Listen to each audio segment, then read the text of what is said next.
नमस्कार. 8:30च्या बातमीपत्रात मी स्वाती पाटणकर आपलं स्वागत करते. सुरुवातीला एक नजर ठळक बातम्यांवर. समर्थ नेतृत्व, प्रभावशाली प्रशासन आणि सुज्ञ नागरिक यांच्या समन्वयातून महानगरांचा आदर्श विकास होऊ शकतो, राष्ट्रपतींचं प्रतिपादन. शरद पवार आणि पंतप्रधान यांची नवी दिल्लीत भेट. राज्यातल्या दुष्काळग्रस्त भागाला सर्वतोपरी मदत देण्याचं पंतप्रधानांचं आश्वासन. दुष्काळग्रस्त भागात मनरेगा अंतर्गत अतिरिक्त 50 दिवस काम उपलब्ध करून देण्याचा केंद्र सरकारचा निर्णय. आणि येत्या 5 वर्षात शेतकऱ्यांसाठी 25,000 कोटी रुपये खर्च करण्याचं राज्य शासनाचं नियोजन. सहकार मंत्री चंद्रकांत पाटील यांची माहिती. आणि आता सविस्तर वृत्त. समर्थ नेतृत्व, प्रभावशाली प्रशासन आणि सुज्ञ नागरिक यांच्या समन्वयातूनच महानगरांचा आदर्श विकास होऊ शकतो, असं मत राष्ट्रपती प्रणव मुखर्जी यांनी व्यक्त केलं आहे. नागपूर महानगरपालिकेच्या 151व्या स्थापना वर्षानिमित्त विभागीय क्रीडा संकुलात आयोजित कार्यक्रमात ते बोलत होते. वाढत्या नागरीकरणामुळे नगर प्रशासनावर मोठा ताण पडतो. आरोग्य, शिक्षण, वीज, सांडपाणी व्यवस्थापन या मूलभूत सुविधा पुरवताना महानगरपालिकांना मोठ्या आव्हानांना सामोरं जावं लागतं, असं राष्ट्रपती म्हणाले. नागपुरात विकासाच्या योजना राबवल्या तर हे शहर स्मार्ट सिटी हा लौकिक लवकरच प्राप्त करेल, असा विश्वास त्यांनी व्यक्त केला. या कार्यक्रमाला राज्यपाल चे विद्यासागर राव, मुख्यमंत्री देवेंद्र फडणवीस, केंद्रीय रस्ते वाहतूक आणि महामार्ग मंत्री नितीन गडकरी, पालकमंत्री चंद्रशेखर बावनकुळे, महापौर प्रवीण दटके आणि इतर मान्यवर उपस्थित होते. नागपूर शहराला शैक्षणिक केंद्र आणि उद्योगांचं शहर बनवून ते मध्य भारतातलं तसंच देशातलं आदर्श शहर करण्यासाठी आपण प्रयत्न करू, असं मुख्यमंत्री देवेंद्र फडणवीस यावेळी म्हणाले. नगरसेवक आणि महापौर म्हणून या नगराच्या इतिहासाचा आणि प्रगतीचा भाग आणि साक्षीदार होण्याचं भाग्य लाभल्याबद्दल मुख्यमंत्र्यांनी समाधान व्यक्त केलं. राज्यातल्या दुष्काळग्रस्त भागांना सर्वतोपरी मदत करण्याचं आश्वासन पंतप्रधान नरेंद्र मोदी यांनी दिलं आहे. राष्ट्रवादी काँग्रेसचे नेते शरद पवार यांनी काल नवी दिल्लीत पंतप्रधानांची भेट घेतली आणि त्यांना राज्यातल्या विविध भागातल्या दुष्काळग्रस्त स्थितीबद्दल माहिती दिली. त्यावेळी पंतप्रधानांनी दुष्काळग्रस्त भागाला सर्व शक्य मदत करण्याचं आश्वासन दिलं, असं पवार यांनी प्रसारमाध्यमांना सांगितलं. पावसानं ओढ दिल्यामुळे नुकसान झालेल्या पिकांची भरपाई, कर्जमाफी तसंच दुष्काळग्रस्त भागात सर्व प्रकारची वसुली थांबवणं, दुधाला किमान आधारभूत किंमत द्यावी, अशा मागण्याही त्यांनी पंतप्रधानांकडे केल्या. राष्ट्रवादी काँग्रेस पक्षानं मराठवाड्यात केलेल्या जेल भरो आंदोलनाला शेतकऱ्यांचा उत्स्फूर्त प्रतिसाद मिळाला असल्याचा दावा प्रदेशाध्यक्ष सुनील तटकरे यांनी केला आहे. मराठवाड्यातल्या 8ही जिल्ह्यांमध्ये 106 ठिकाणी केलेल्या या आंदोलनात सुमारे 2.25 लाख शेतकरी सहभागी झाले होते, असं त्यांनी मुंबईत आयोजित पत्रकार परिषदेत सांगितलं. यावेळी पक्षाच्या प्रमुख नेत्यांसह हजारो शेतकऱ्यांना पोलिसांनी अटक केल्याची माहिती त्यांनी दिली. गेल्या महिन्यात पक्षाध्यक्ष खासदार शरद पवार यांनी मराठवाड्यातल्या दुष्काळी भागाचा दौरा करून शेतकऱ्यांची विचारपूस केली. या दौऱ्यानंतर त्यांनी मुख्यमंत्र्यांची भेट घेऊन शेतकऱ्यांसाठी कर्जमाफी, वीज बिल माफी तसंच रोजगार हमीची कामं सुरू करून जनावरांसाठी चारा छावण्या तातडीनं सुरू करण्याची मागणी केली होती. मात्र राज्य सरकारनं या मागण्यांकडे दुर्लक्ष केल्यामुळेच राज्यात जेल भरो आंदोलन करण्याचा निर्णय घेण्यात आल्याचं तटकरे यावेळी म्हणाले. पक्षातर्फे आज उत्तर महाराष्ट्रातल्या धुळे, नंदुरबार, जळगाव आणि नाशिक जिल्ह्यात जेल भरो आंदोलन करण्यात येणार आहे. देशातल्या दुष्काळग्रस्त भागातल्या शेतकऱ्यांना सहाय्य करण्यासाठी मनरेगा योजनेअंतर्गत अतिरिक्त 50 दिवस काम उपलब्ध करून देण्याचा निर्णय केंद्र सरकारनं घेतला आहे. सध्या महात्मा गांधी राष्ट्रीय ग्रामीण रोजगार हमी अधिनियमाअंतर्गत ग्रामीण भागातल्या मजुरांना 100 दिवसांचा रोजगार उपलब्ध करून दिला जातो. देशातली पावसाची तूट 16% पोहोचली आहे. या पार्श्वभूमीवर कर्नाटकनं 30 पैकी 27 जिल्ह्यात दुष्काळ घोषित केला आहे, तर महाराष्ट्र, तेलंगण आणि आंध्र प्रदेशसुद्धा लवकरच दुष्काळ जाहीर करण्याची शक्यता आहे. याचा विचार करून याबाबत निर्णय घेतला असल्याचं केंद्रीय कृषी मंत्रालयानं म्हटलं आहे. उभ्या पिकांना वाचवण्यासाठी सरकारनं आधीच डिझेलवर अनुदान घोषित केलं आहे, तसंच बियांवरही अनुदान वाढवलं आहे. बिहारमधल्या विधानसभा निवडणुकांसाठी भाजपा रामविलास पासवान यांची लोक जनशक्ती पार्टी, उपेंद्र कुशवाह यांची राष्ट्रीय लोकसमता पार्टी तर जीतनराम मांझी यांचा हिंदुस्थानी अवाम मोर्चा यांच्यात जागावाटप निश्चित झालं आहे. भाजपा अध्यक्ष अमित शहा यांनी काल घटक पक्षातल्या नेत्यांसह घेतलेल्या पत्रकार परिषदेत ही माहिती दिली.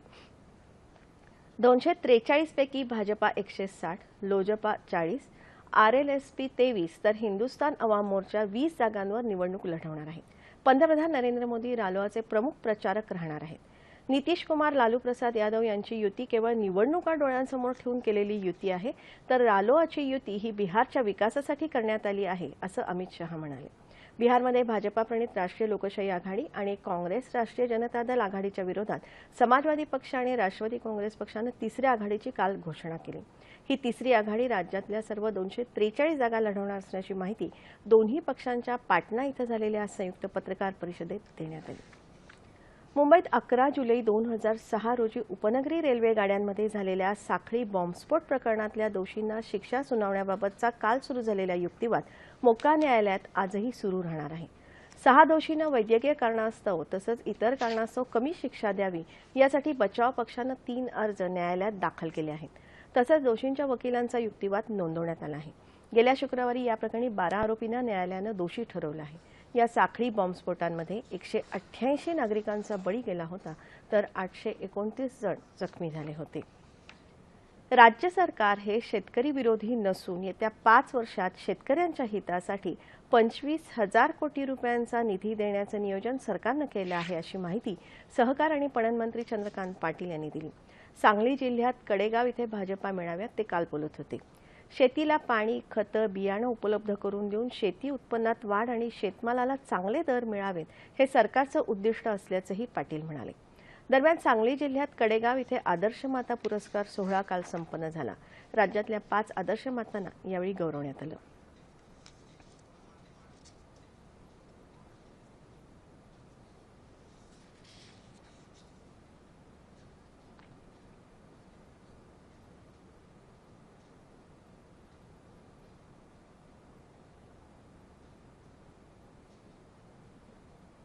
अमरावती जिल्ह्यातल्या मेळघाटातलं हरिसाल हे गाव मायक्रोसॉफ्टच्या मदतीनं येत्या 100 दिवसात देशातलं पहिलं आदर्श डिजिटल गाव साकारण्यात येणार असून त्यासाठी सर्व विभाग प्रमुखांनी सांघिक प्रयत्न करावेत असं आवाहन जिल्हाधिकारी किरण गित्ते यांनी केलं.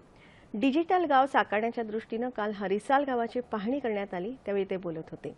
डिजिटल गावासाठी 14 लोकांची समिती नेमण्यात आली आहे. गावातल्या तरुणांना कौशल्य विकासाचं प्रशिक्षणही मायक्रोसॉफ्टच्या वतीनं देण्यात येणार आहे.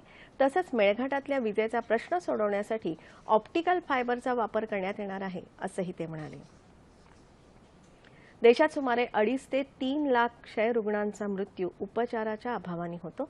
मात्र युनिव्हर्सल ॲक्सेस ट्युबरक्युलोसिस सेंटरमुळे क्षयरोगावर नियंत्रण ठेवता येणं सोपं झालं आहे, असं मत केंद्र सरकारच्या आरोग्य विभागाचे महासंचालक डॉक्टर जगदीश प्रसाद यांनी व्यक्त केलं. नागपूरमध्ये युनिव्हर्सल ॲक्सेस ट्युबरक्युलोसिस सेंटरचं उद्घाटन डॉक्टर प्रसाद यांच्या हस्ते काल झालं, त्यावेळी ते बोलत होते. केंद्रीय मंत्री नितीन गडकरी, खासदार कृपाल तुमाने यावेळी उपस्थित होते. सीबी नेटमुळे क्षयरोगाचं निदान केवळ 2 तासात होईल असं सांगत खासगी क्षेत्रातून सेवांचा लाभ घेत क्षयरोग रुग्णांसाठी मोफत अँटी-टीबी औषधं उपलब्ध करून देऊन त्याचा खर्च कमी केला जाईल, असंही प्रसाद यावेळी म्हणाले. गेल्या काही वर्षांपासून सण साजरे करण्याच्या उत्साहात आपण निसर्गाला हानी पोचवू लागलो आहोत. या उत्सवादरम्यान अनेक प्रकारच्या प्रदूषणात आपण जाणते अजाणतेपणाने भरच घालत असतो. आपण भारतीय मुळातच उत्सवप्रिय. आपल्याकडे प्रत्येक उत्सव म्हणजे अगदी जल्लोषात देहभान विसरून साजरा केला जातो. विविध धर्मांचे, विविध भाषा बोलणारे लोक एकत्र येऊन उत्सव साजरे करतात. त्यातून एकात्मतेचा, बंधुत्वाचा संदेश सर्वत्र पोहोचवला जातो. मात्र जशी नाण्याची दुसरी बाजू असते, तसंच या रंगीबेरंगी रोषणाईनं सजलेल्या धूमधडाक्यात साजऱ्या होणाऱ्या उत्सवांचीही दुसरी बाजू आहे. मात्र ही बाजू रंगांनी सजलेली नाही, तर इथं आपल्याला पाहायला मिळते निसर्गाची हानी, आरोग्याच्या तक्रारी आणि घाणीचं साम्राज्य. उत्सव साजरा करण्याच्या जल्लोषात आपण निसर्गाला हानी पोहोचवू लागलो आहे. उत्सवादरम्यान अनेक प्रकारच्या प्रदूषणात आपण नकळतपणे भरच घालत आहोत. लाऊडस्पीकरचा वाजवीपेक्षा मोठा ध्वनी, हवेत पसरणारी फटाक्यांची दारू, रासायनिक रंगांची उधळण, या सगळ्यांमुळे निसर्गाची हानी तर होतेच, शिवाय आपलं आरोग्यही बिघडतं. उत्सवाचं मूळ स्वरूप विसरून आपण उत्सवाचं विद्रुपीकरण तर करत नाही ना? पर्यावरण प्रदूषणाचे दुष्परिणाम आपल्या पुढच्या पिढीला सहन करावे लागू नयेत, यासाठी योग्य पावलं उचलणं गरजेचं आहे. कोकणातला निसर्ग आणि तिथल्या लोकजीवनावर आधारित सॉन्ग ऑफ द सीज या छायाचित्रांचं प्रदर्शन पुण्यामध्ये दर्पण कला दालनात आयोजित करण्यात आलं आहे. हौशी छायाचित्रकार प्रसाद धर्माधिकारी यांनी कोकणातल्या समुद्राची विविध रूपं या छायाचित्रातून दाखवण्याचा प्रयत्न केला आहे. ज्येष्ठ व्यंगचित्रकार शी.द. फडणीस यांनी या प्रदर्शनाला काल भेट दिली. संगणकाचा वापर करून ही छायाचित्र अधिक प्रभावी केली असली तरी त्यामागची कलावंताची नजर त्यातून जाणवत आहे अशा शब्दात फडणीस यांनी या छायाचित्रांची प्रशंसा केली. हे प्रदर्शन आजही खुलं राहणार आहे.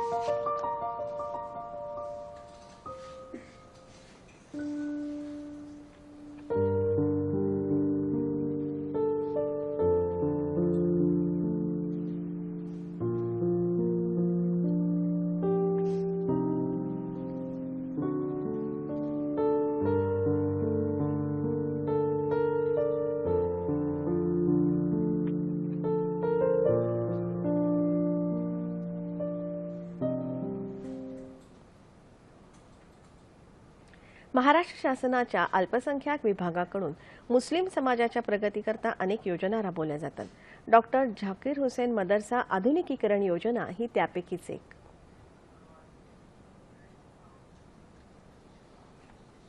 अल्पसंख्याक समाजातील विद्यार्थ्यांना विकासाच्या मुख्य प्रवाहात आणून त्यांच्याकडून समाजाच्या जडणघडणीस हातभार लागावा या उद्देशाने शासनाच्या अल्पसंख्याक विभागाकडून डॉक्टर झाकीर हुसेन मदरसा आधुनिकीकरण योजना राबवण्यात येते.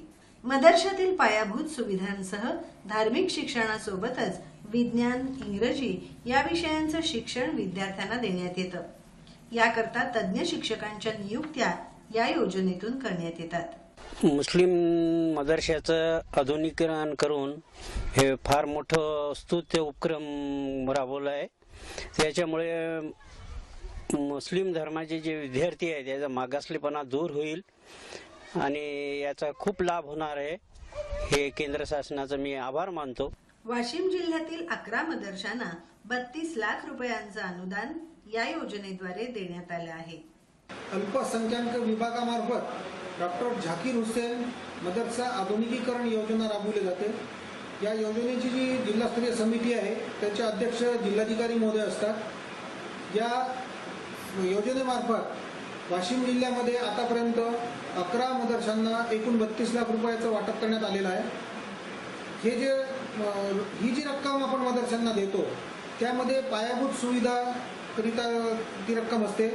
मुस्लिम विद्यार्थ्यांना गुणवत्तापूर्ण शिक्षण देणाऱ्या या योजनेचं मुस्लिम समाजाकडून स्वागत होत आहे आणि ही योजना मदरसा विकासाकरता वरदान ठरली आहे.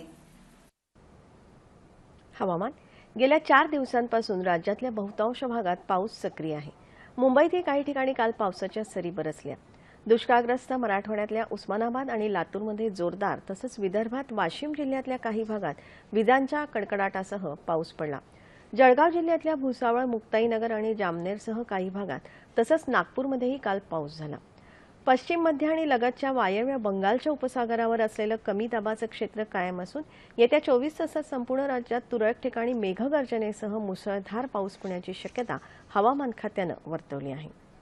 ठळक बातम्या पुन्हा एकदा.